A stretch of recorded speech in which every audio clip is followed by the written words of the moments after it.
Hello again, class. Today we're going to be dealing with Chapter 9, 7a, which is the volumes of pyramids and cones. You will be working with two different types of pyramids, the rectangular or square pyramid, and the second type will be the triangular pyramid. And then we'll be working with cones.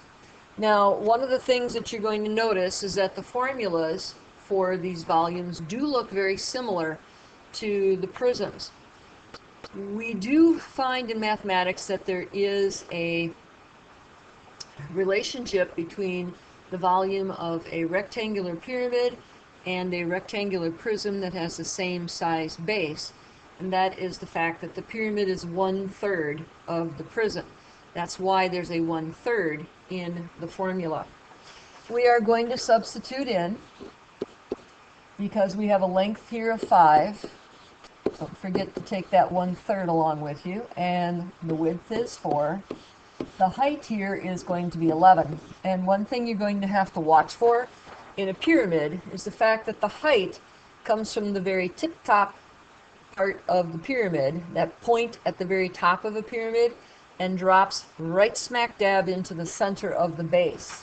You want to be looking for that little chair-like, that little H, and notice it's printed, which means it is a perpendicular, so you want to look for that right angle. Now there's a couple different ways to do this on a calculator.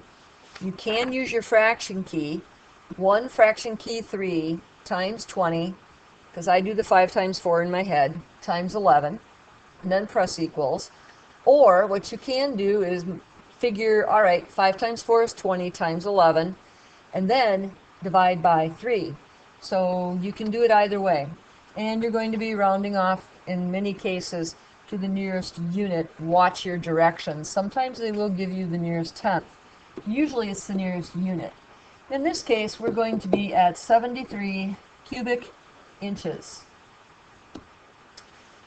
Here's another one. So at this point, you hit pause and see about doing the work yourself. Okay, you've had a chance to work on this one. Again, we're going to write down our formula. 1/3 length times width times height. 1/3. This happens to be a square base pyramid, so our length and our width are going to be the same. And our height is 10. When I put that into a calculator, I would probably do it as 640 divided by 3. You should come out with 213 meters cubed if you round off to the nearest unit. I hope you got that one right. Now, if we look at the triangular pyramid, what we have here is a different fraction, but if you remember the volume for a triangular prism, we had that 1/2. Well, 1/2 times 1/3 is 1/6. So we're going to take 1/6 times the base length of the triangular base, that's why there's a T there, plus times the height of the triangle. And then we have to deal with the entire height of the pyramid. So understand what this formula means. 1/6 times the length of the base of the triangle times the height of the triangle times the height of the whole pyramid. And let's look at our next example. These aren't always very easy to read. Sorry about that. We're going to write our formula down. 1/6 base of the triangle times the height of the triangle times the height of the whole pyramid. Okay. Our height of the triangle here, or our base of the triangle, because we have a right angle, is going to be either the 8 or the 6. I'm going to choose to put the 6 here because it's going to cancel pretty easily with the 6 in the 1/6, and then the 8. Now the height of the whole pyramid, remember, we want to look inside that pyramid, so that's going to be our 10. Now in this particular case, this 6 cancels with this 6. You don't even need a calculator, because 8 times 10 is 80. And again, we're working with volume, so we have centimeters cubed. Now, most of the time, they are going to be giving you right triangular pyramids. They're easier to work with. So you always want to look for the sides of the triangular base. For a cone, I know the light green probably doesn't show up too well on the computer. Let's try something different. We have 1/3 pi r squared h. Now, if you remember, the volume for a cylinder was pi r squared h.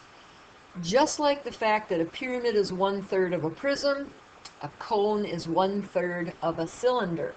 So we're going to take 1/3 times pi, using our pi key, times the radius of that circular base, but we have to square it, and you got to be careful, you need the radius. And then we're going to take it times the height of the cone, which is, generally speaking, notice it's a printed h, so therefore we want the perpendicular one.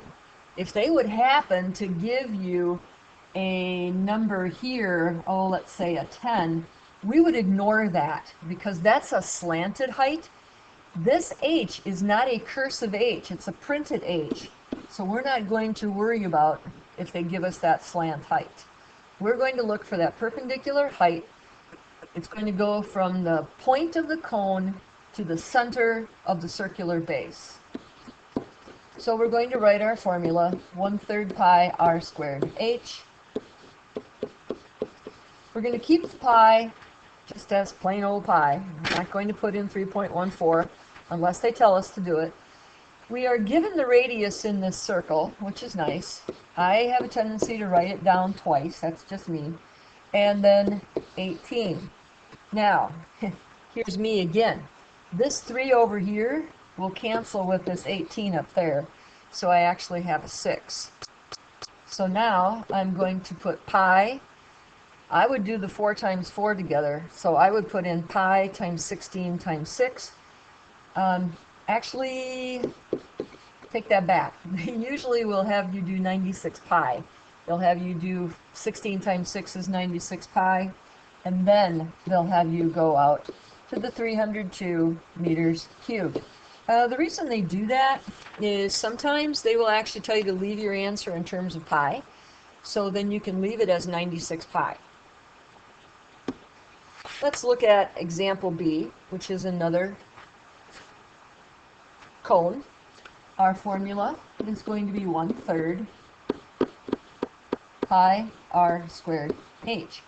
So when you're looking at all those formulas on your flashcards, if you start seeing volume formulas, I'm not necessarily going to put the V on the flashcard quiz. So if you've got 1/3 in front of a pi r squared h, or a 1/3 in front of LWH, you got to be thinking, all right, that's pyramids and cones. The 1/6 is triangular pyramid. So that's one way that you can kind of keep your formulas straight, is just think, okay, if I have a 1/3, that's a rectangular pyramid, or a cone. If I have a 1/6, that's going to be a triangular pyramid. So kind of associate that together a little bit might help you. Okay, so volume equals 1/3 pi. Here again, they were nice enough to give us the radius, so we can use that. And our height here is 12. Notice again that it's inside the cone from the point to the center of the circle. That's our H. It's printed, not cursive. So I ignore any slant. They could actually ask you to do the surface area and the volume in one. Well, then you would need the slant. So you've got to pay attention to that printed H and that cursive H. Here I can cancel this 3 with this 3. Now 3 times 12 is 36, so I have 36 pi.